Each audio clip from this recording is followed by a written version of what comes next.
प्रसिद्ध हंगेरियन कहानी है कि एक आदमी का विवाह हुआ, झगड़ैल प्रकृति का था, जैसे कि आदमी सामान्यतः होते हैं। माँ बाप ने यह सोचकर कि शायद शादी हो जाए तो यह थोड़ा कम क्रोधी हो जाए, थोड़ा प्रेम में लग जाए, जीवन में उलझ जाए तो इतना उपद्रव ना करे, शादी कर दी।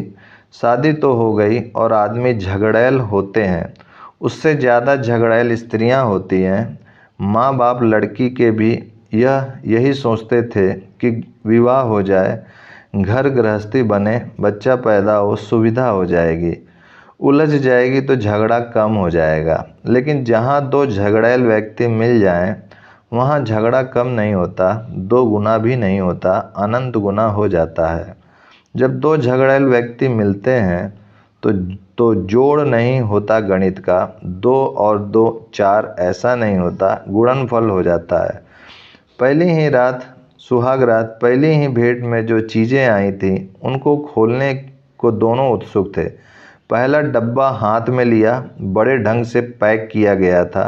पति ने कहा कि रुको, ये रस्सी ऐसे ना खुलेगी, मैं अभी चाकू ले आता हूँ। पत्नी ने कहा कि ठहरो, मेरे घर में भी बहुत भेंटें आती रहीं, अब हम भी बहुत भेंटें देते रहे हैं, तुमने मुझे कोई लग्गे नुच्चे के घर में से आया हुआ समझा है? ऐसे सुंदर फीते चाकुओं से नहीं काटे जाते, कैंची से काटे जाते हैं। झगड़ा भयंकर हो गया कि फीता चाकू से कटे कि कैंची से कटे। दोनों की इज्जत का सवाल था। बात इतनी बढ़ गई कि डब्बा उस रात तो काटा ही ना जा सका, सुहागरात भी नष्ट हो गई उसी झगड़े में। और विवाद, क्योंकि प्रतिष्ठा का सवाल था, दोनों के परिवार दाव पर लगे थे कि कौन सुसंस्कृत है। वह बात इतनी बढ़ गई कि वर्षों तक झगड़ा चलता रहा। फिर तो बात ऐसी सुनिश्चित हो गई कि जब भी झगड़े की हालत आए तो पति को इतना ही कह देना काफ़ी था, चाकू, और पत्नी उसी वक्त चिल्लाकर कहती, कैंची। वे प्रतीक हो गए, वर्षों खराब हो गए। आखिर पति के बर्दाश्त के बाहर हो गया और डब्बा अनखुला रखा है, क्योंकि जब तक यही तय नहीं हो कि कैंची या चाकू, तब तक वह खोला कैसे जाए, कौन खोलने की हिम्मत करे। एक दिन बात बहुत बढ़ गई तो पति समझा बुझाकर झील के किनारे ले गया पत्नी को। नाव में बैठा, दूर जहाँ गहरा पानी था वहाँ ले गया और वहाँ जाकर बोला कि अब तय हो जाए, यह पतवार देखती है, इसको तेरी खोपड़ी में मार कर पानी में गिरा दूंगा। तैरना तू जानती नहीं है, मरेगी। अब क्या बोलती है, चाकू या कैंची? पत्नी ने कहा, कैंची। जान चली जाए लेकिन आन थोड़े ही छोड़ी जा सकती है, जान जाए पर आन नहीं छोड़ूंगी। पति भी उस दिन तय ही कर लिया था कि कुछ निपटारा कर ही लेना है।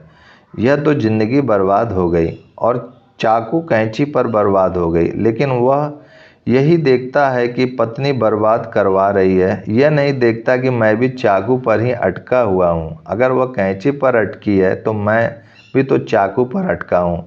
तो दोनों कुछ बहुत भिन्न नहीं है, पर खुद का दोष तो युद्ध के क्षण में, विरोध के क्षण में, क्रोध के क्षण में दिखाई नहीं पड़ता। उसने पतवार जोर से मारी, पत्नी नीचे गिर गई। उसने कहा, अभी भी बोल दे, तो भी उसने डूबते हुए आवाज़ दी, कैंची। एक डुबकी खाई, मुंह नाक में पानी चला गया, फिर ऊपर आई। फिर भी पति ने कहा, अभी भी जिंदा है, अभी भी मैं तुझे बचा सकता हूँ, बोल। उसने कहा, कैंची। अब पूरी आवाज़ भी नहीं निकली क्योंकि मुंह में पानी भर गया। तीसरी डुबकी खाई, ऊपर आई। पति ने कहा, अब भी कह दे, क्योंकि यह आखिरी मौका है। तब वह बोल भी ना सकती थी, डूब गई। लेकिन उसका एक हाथ उठा रहा और दोनों उंगलियों से कैंची चलती रही। दोनों उंगलियों से वह कैंची बताती रही, डूबते डूबते। आखिरी क्षण में 1000 रूपों में युद्ध चल रहा है, तुम्हें दिखाई नहीं पड़ता। युद्ध के लिए कोई आकाश से बम वर्षा होनी आवश्यक नहीं है, वह तो आखिरी परिणति है। वह तो युद्ध का आखिरी रूप है, लेकिन तैयारी तो घर घर में चलती है। तैयारी तो हृदय हृदय में चलती है। युद्ध युद्ध के मैदानों पर नहीं लड़े जाते, मनुष्य के अंधकार में लड़े जाते हैं। तुम 24 घंटे बटे हुए हो, लड़ रहे हो। किसी दूसरे से तो बाद में लड़ोगे, पहले तुम अपने से लड़ रहे हो। एक भी ऐसी तुम्हारे जीवन की पल दशा नहीं है जब तुम्हारा किसी ने किसी अर्थों में संघर्ष ना चल रहा हो। और जहाँ संघर्ष है वहाँ कैसे शांति होगी, और जहाँ संघर्ष है वहाँ कैसे समाधि फलित होगी। फिर तुम्हारा संघर्ष तुम जिनसे जुड़े हो उनमें फैल जाता है क्षुद्र बातों पर। तुमने कभी ध्यान दिया कितनी छोटी बातों पर तुम लड़ते हो? जैसे बातें तो बहाना है, लड़ना तुम चाहते हो, इसलिए कोई भी बहाना काम दे देता है। महाभारत के लिए कोई कुरुक्षेत्र नहीं चाहिए, महाभारत तुम्हारे मन में है। क्षुद्र पर तुम लड़ रहे हो, तुम्हें लड़ने के क्षण में दिखाई भी नहीं पड़ता कि किस क्षुद्रता के लिए तुमने आग्रह खड़ा कर रखा है। और जब तक तुम्हारा अज्ञान गहन है, अंधकार गहन है, अहंकार सघन है, तब तक तुम देख भी नहीं पाओगे कि तुम्हारा पूरा जीवन एक कला है। जन्म से लेकर मृत्यु तक तुम जीते नहीं, सिर्फ लड़ते हो।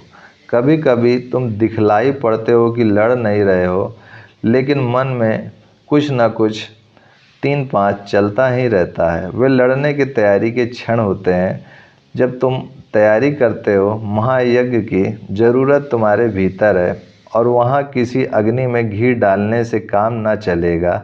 वहाँ तो परमात्मा की अग्नि में तुम्हें स्वयं को ही डालना पड़ेगा।